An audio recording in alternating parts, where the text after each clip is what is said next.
I want to do another one here on the subject of gayness, you know, and being gays. And a number of stories have been cropping up recently. One that I saw the other day, which discussed the harm that twink culture does.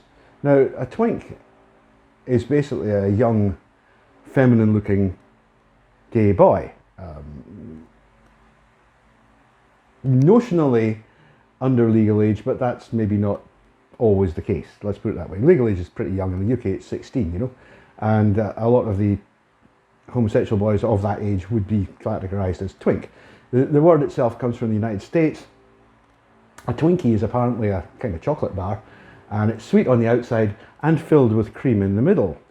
I think you can probably see what the body intent of the term means when it's discussing slim, young, feminine, sexually receptive boys. And the problem is that this particular writer was talking about the fact that this caused a competition amongst these boys because they had to perform beauty, you know? They're exactly the same as girls, which actually, of course, is what they really are. They are girls. But gay society in the West, the new gay man, he don't like that. So this was an issue that had come up, that this idea of twinkiness was forcing boys to be more feminine when the actual new gay man culture is anti-feminine. It's actually, in fact, new gay man culture, to let you know, it's misogynistic. It's absolutely misogynistic. It hates anything feminine at all. Having said that, so are a lot of feminists. They're completely misogynistic, but you know, that's another thing. So going on from that, I start to read into this, and very interesting, you know, because there's a whole mask for mask thing on these dating sites for gays, which I was discussing earlier. And basically what advertisers will do is basically say, mask only, no femmes, no Asians, that sort of thing, which is pretty offensive to start with. The point being that within the new gay man culture, any sign of femininity is absolutely condemned. And it's called femmephobia. That's with two M's sometimes with just one. And it's incredibly dangerous, because this is one of the techniques that are used to coerce young, sexually non-conforming boys to think that they're men. It's like, you have to man up, you know, you have to go to the gym. You can be a twink for a little while, but then you have to turn into a real man. It's pure pederasty. It's all it is, you know. You start off as being a sexy, lithe young teenager, and every guy in the neighbourhood that has you, and then you have to go to the gym, and you have to get bulked up, and you have to suddenly turn into a guy. And so one of the things that's been around recently is a thing called 10-year challenge, and that was between 2009 and 2019. This particular article, which comes from a site called theconversation.com, I don't know what it is really, whether it's, you know, pro-gay, new gay man, whatever it is, doesn't matter. And it says, the 10-year challenge reveals femmephobia, with two M's, in gay communities. And it said this year, the 10-year challenge appeared as social media fad on Instagram, Facebook and Twitter. For the challenge, also called the 2009 to 2019 challenge, people post two side-by-side photos of themselves to show how much they've changed. One is current and the other was from 10 years ago. It says, the opportunity to reflect on a decade's worth of changes can be a wonderful opportunity to assess one's development. This may be especially true for queer and trans people who may have significant changes to share as they become more open about their identity. Well, maybe. Others, the posts may feel less celebratory. They may even feel self-denigrating.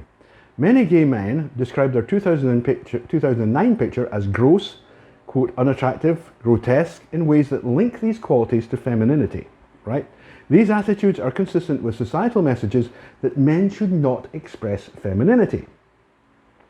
Right.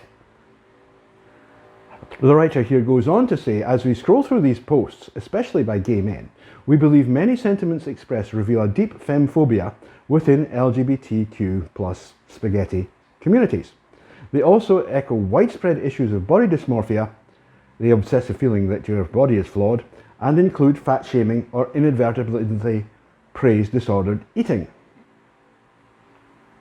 These are part of a growing culture of gay men glorifying femmephobia and elements of toxic masculinity. And just quickly, I actually think that the only place you actually do find toxic masculinity is within the new gay man. And the reason for that is that it's not real masculinity, because they don't know what being masculine is. They're sexually women, and they're performing masculinity. They're performing what they think it is to be masculine. And of course they get it completely wrong. And the researchers go on to say, we seek to understand and eliminate femmephobic attitudes.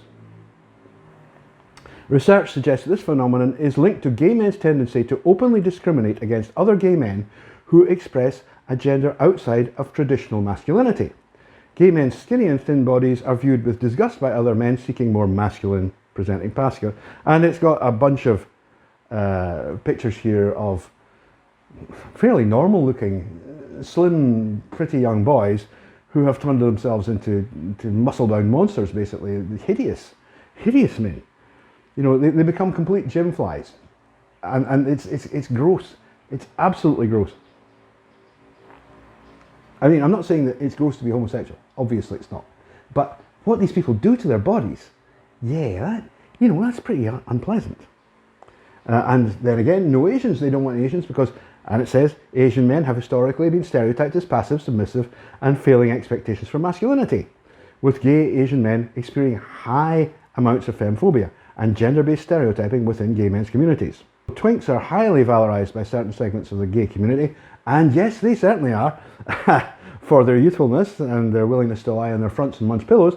They deal with perceptions of frivolity, passivity, and superficiality, and are fetishised or objectified as playthings that simultaneously affirm the masculinity of other men by pedicating them, obviously. It's pederasty. This is just pederasty, guys. This is no different to what the Greeks and the Romans were doing. You don't dress it up as some sort of new egalitarianism, when what you're actually doing is what they've been doing for thousands of years. Young twinks are encouraged to either masculinise their gender expression or become submissive for the consumption of more masculine gay men. Within the twink communities, apparently there are communities of these people, are high rates of sexual assault experiences and high suicide rates, both of which, by the way, are absolutely confirmed by the numbers. The suicide rate amongst femme gay boys is staggeringly high. And this, of course, is one of the arguments for why we should stop with the absolute nonsense of trying to persuade them to be boys at all. Just let them be girls. And then they won't be suicidal and they'll get on with life, find a nice man, marry and settle down. But of course the gays don't want that, you see, because that would mean no more meat for the meat locker. This particular article was written by Adam Davies of the University of Guelph and Rhea Ashley Hoskin of Queen's University, Ontario, both of which have extremely well-plated left-wing credentials. So what they're basically doing is they're outing the new gay man for what he actually is, and that is a narcissist and a pederast, and even worse, not even worse, and also a misogynist. Because if you hate men expressing femininity, what is it you're hating? You're hating femininity, and that's misogyny. I'm sorry, that just is. And I know, I accept, lots and lots of feminists absolutely hate femininity too. You know, Germaine Greer would be, she of the smelly hole, would be one of them. But it's still misogyny, even if it's a woman who's doing it. You're misogynistic to the core, you lot, because you don't want women to be women. You want them to be something else, i.e. men. So they're exactly the same as the new gay man. But the new gay man is just really good, you know, because it's such a parody. You know, you have to remember, if you've been watching my stuff, you know the new gay man has an ETLE. He's turned himself into something that he's not, because that's the thing that he desires most, right?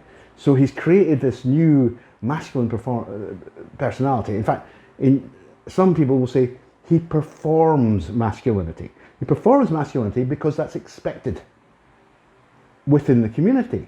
And in order to do that, he creates this masculine character who can represent to both himself and the outside world this masculinity which he doesn't have. Remember, this is a person with female sexuality, passive sexuality. This person doesn't have male sexuality. This person hasn't a clue what it is to be masculine. I mean, he maybe thinks that, you know, I've got a dick, so therefore I'm masculine. What's it? No, that is not what it's about. That is absolutely not what it's about, any more than having a vagina necessarily makes you a woman. Sorry, it doesn't. It just doesn't. The fact is that the new gay man is a parody of masculinity. And when you see and sometimes there's a guy in the Philippines, by the way, I mean, you might have seen, I'll try and dig out a picture for another video, and he's basically, he's this huge ripped guy with a beard, and he's hairy as hell. He's hairier than I am, and his hair is black. You know, I mean, I am an extremely hairy person, but it's blonde, so you can't really see it. And this guy, I mean, he looks like a gorilla. And he wears red high-heeled shoes and a bikini. And, you know, he's mocking this whole thing. He's got a sense of humour about it. He's saying, look, you know, this whole macho gay thing, it's really, really silly. It's stupid. Because actually, we're girls underneath. Don't you get it? That's what we actually are.